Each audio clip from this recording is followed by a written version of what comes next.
Hello and welcome back to Latveria Library, where I go over some of my favorite comic book stories. Now today I want to ask you all a question.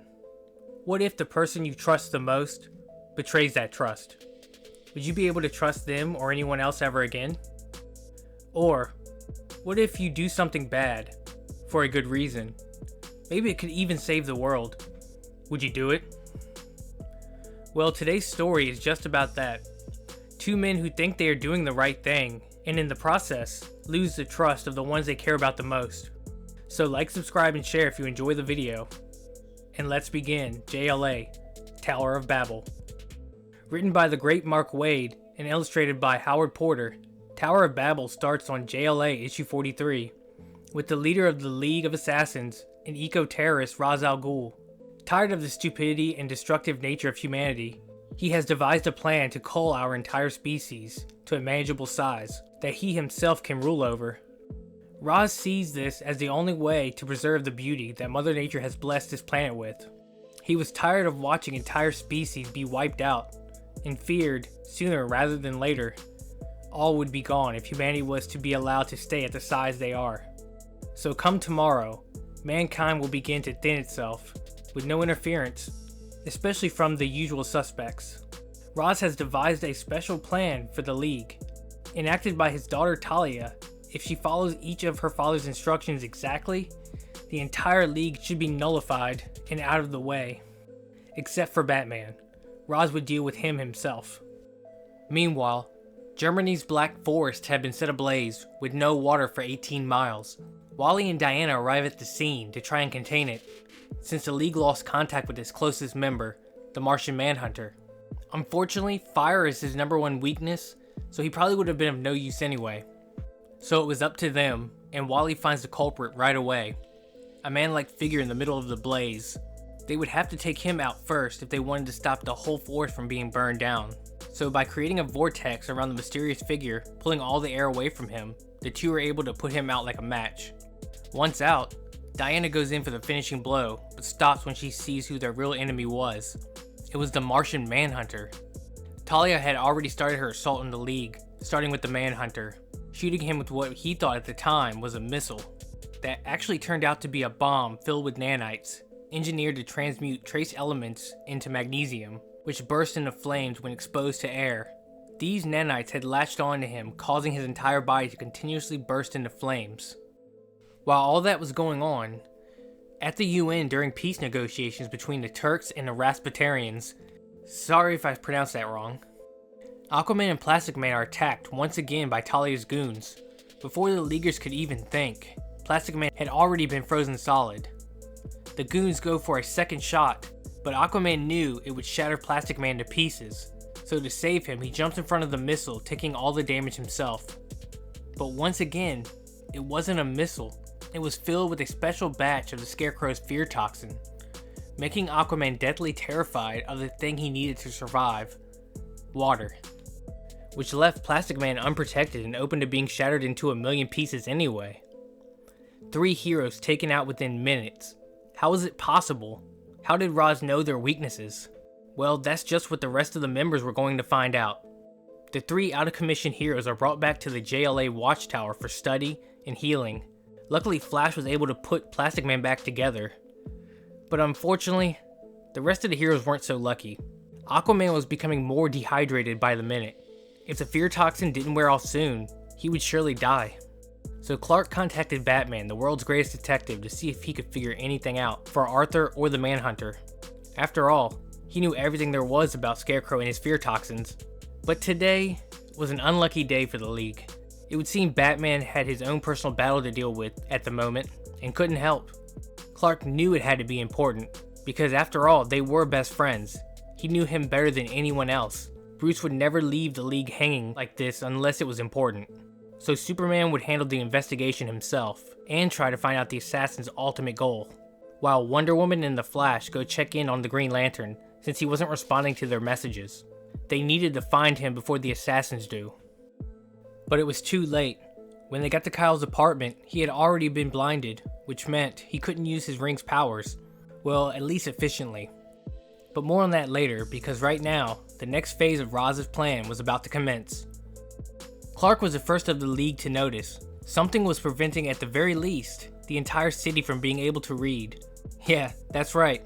All papers, books, magazines, road signs were nothing but gibberish to anyone who tried to read them. It plunged the entire city and eventually the world into chaos. The stock exchange had gone haywire. Warring countries were crossing into enemy territory without realizing it. Gang wars were breaking out everywhere. It looked as if the world was in the process of a full collapse. And Roz just sat back and watched all the fear and violence, pleased with himself. Who would have ever thought about how much humanity actually takes reading for granted? Batman then arrives, earlier than Roz expected.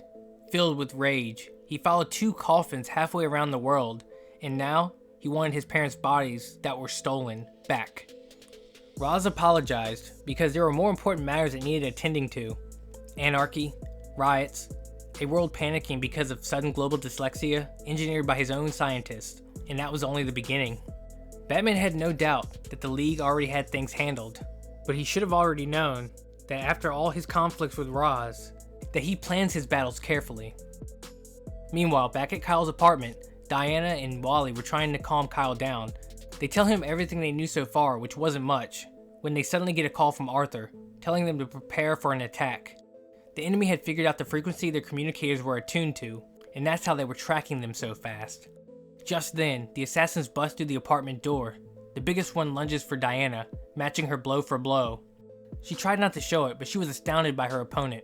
Diana was having to go all out to even keep up with her. Their battle continued for hours, with neither slowing down. Little did she know, the actual battle was all in her head. The assassins had shot her with a VR chip that latched onto her brain. Diana is now convinced she was in an unending Mortal Kombat. So much so that even her body thought it was real.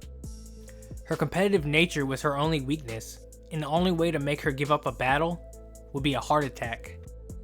The 2 remaining Leaguers tried to wake her up, which gave the assassins an opening. Flash was shot in the spine with a vibratory projectile, which caused epileptic seizures at light speed. The only Leaguer left now was Superman. Him and Oracle had figured out what was causing the worldwide dyslexia. It was a broadcast signal that directly attacked the language center of the brain. Luckily, Clark had a way to counteract the signal, at least in the city. By rewriting a force field apparatus left by Brainiac, it could emit a counter frequency, and Clark could possibly blanket all of Metropolis in a white noise dome, which would protect them from the broadcast signal. It wasn't much, but it was better than nothing. To save the world, they would have to track down where it was transmitting from, and Flash would be able to do it faster than anyone. But he wasn't answering Clark's calls. We then cut back to Kyle's apartment. Even though he couldn't see to aim his ring's powers efficiently, Kyle still wouldn't give up. He tried his best to fight back, and after a valiant effort, he ultimately was taken out. There was only 1 Leaguer left now, but this didn't feel like a victory to Talia. There was no honor in this type of battle, and frankly, she was tired of fighting altogether. She just wanted a little peace for herself without her father's manipulations, and decided she would talk to him about all this when they got back. They were about to leave and the Martian Manhunter burst through the wall with an Atlantean hydration suit to keep him from bursting into flames. The only downside was it kept him from using his powers. Right away, Talia tears the suit, but luckily Superman arrives and seals it shut with his heat rays, then sets his sights on Talia. But more on that later. Let's check back in with Batman. Roz lays out his plan to thin out humanity to a manageable size to Bruce. He then begins to tell him about the League and what he's done to them. But Batman already knew once he saw the red jewel Roz was holding. Quickly he tries to contact Superman, but the signal was blocked from inside the compound. Unfortunately, it was too late anyway. Clark had been crippled by a special piece of kryptonite engineered to accelerate its radioactive half-life, but it was less lethal, so it would not kill him, but he would wish it did. And why did Batman know about all this? Because he created it. He created all the traps Roz used to neutralize the League. It's the reason he needed Batman distracted. He couldn't risk Bruce warning them. So all of this was his fault. He had studied all of his allies, not just the League, but all the heroes of Earth. He then created secret files and protocols in case any of them turned or were compromised, which is probably the most Batman thing I've ever heard. Roz had stolen those files and all the anti-League weapons Bruce created. But there was some good news. Since he created them, Bruce knew how to get them out of this situation. But before he could tell them how, Ross put the next phase of his plan into motion, releasing another broadcast signal that affected the speech part of the brain. So now, no one on Earth could read or communicate. Meanwhile, above Earth on the JLA watchtower, the League were trying to find ways to counteract Roz's traps. The Martian Manhunter uses telepathic delusion on Arthur so he was able to heal in a tank of water, while Plastic Man and Superman carefully removed the chips from Wonder Woman and the Flash, which was especially hard to do for Superman. Due to the mutating effects of Batman's red kryptonite, the solar energy that usually bursts from him is now blazing directly into his muscles and organs. It was the only thing he could do to keep from completely exploding with energy. So imagine being in the greatest pain you've ever been in, while doing spinal surgery. Now, moving on to the Green Lantern. His was far easier to fix than the others. Hypnotic suggestion was used through his ring to make him believe he was blind. Since the ring is powered by his will, it made it real. All he had to do was believe he can see again. With most of the League recovered, they were able to stop and see what's been happening on Earth, and were speechless. For maybe the first time ever, they had no idea what to do. But even if they did, where would they even start? Meanwhile, back on Roz's mountain compound, the world's greatest detective had escaped, falling off the edge of a cliff. But Ra's al Ghul knew if there was no body, then the Bat was still alive and told his assassins to keep searching. While Talia was finally ready to have that talk with her father. She was not happy being commanded to take hand in assassinations, plus being used against a man she loved. But Ra's was doing all this for her. He's recreating Eden for them to rule over, and it would be all hers once he was gone. In his eyes, he's saving the world, and didn't want to have this discussion in front of his subordinates, so he told her they would continue this later. Elsewhere, Batman has found the source of the transmission and sent coordinates to his allies, asking them to meet him there.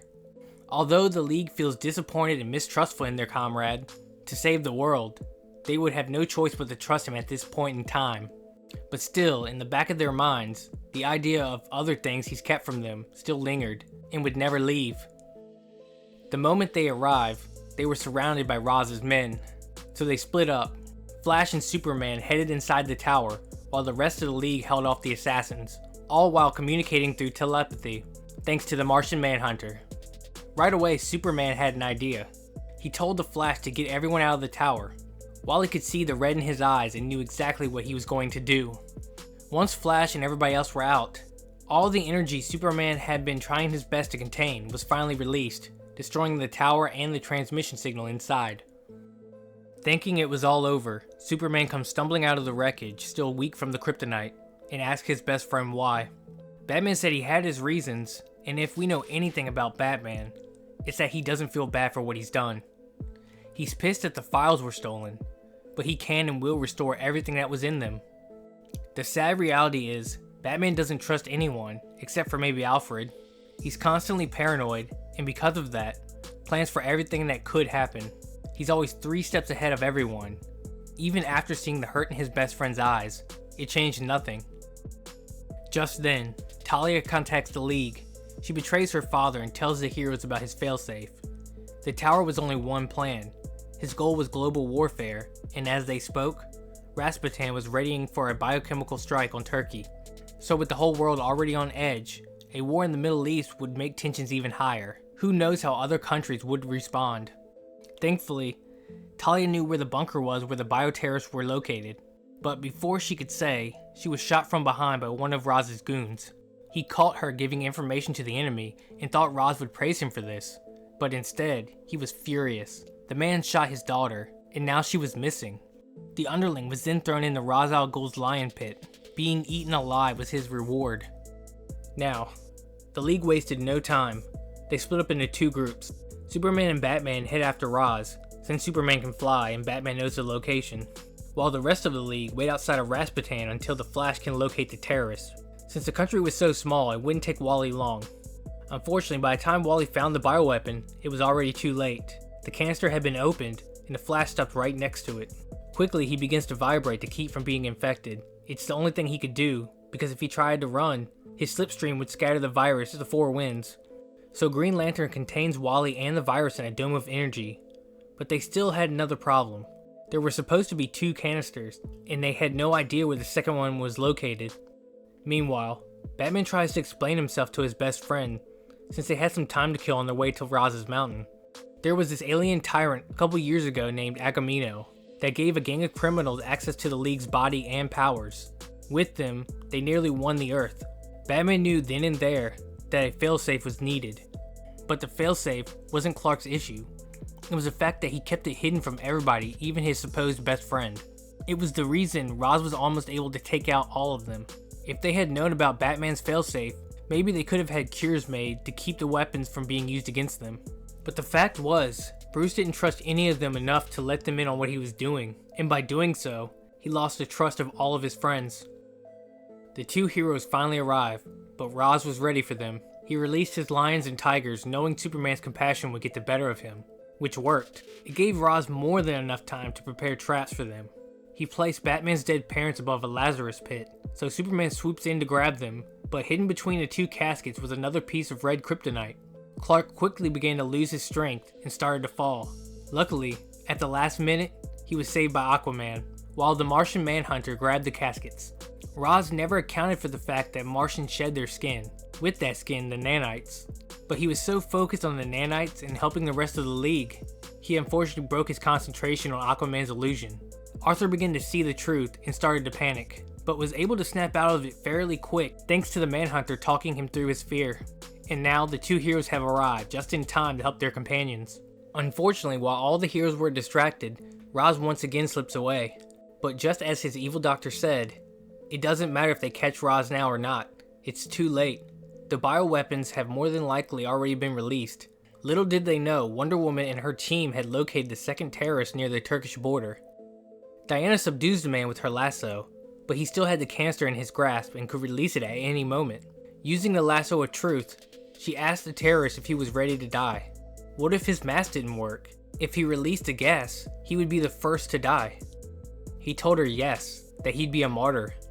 Diana says, "The man that sent you here, do you really think he knows your name? Who would remember you?" There wasn't any honor in serving Ra's al Ghul. There was only the suffering of innocence and the pain you feel as you draw your last breath. So she asked again, "Are you prepared to die?" Well, we don't get to see it, but we can assume that he wasn't, because it cuts to the JLA watchtower and the team discussing what happened. John and Kyle heaved the contaminated soil into outer space, while Superman used his microscopic vision to make sure Wally and the rest of the bystanders hadn't been contaminated. Which is great, obviously, but it wasn't a complete victory. Ra's al Ghul got away, plus lost the trust of a founding League member and friend. The team was split on what to do about Batman. Arthur and John nearly even come to blows while discussing the situation.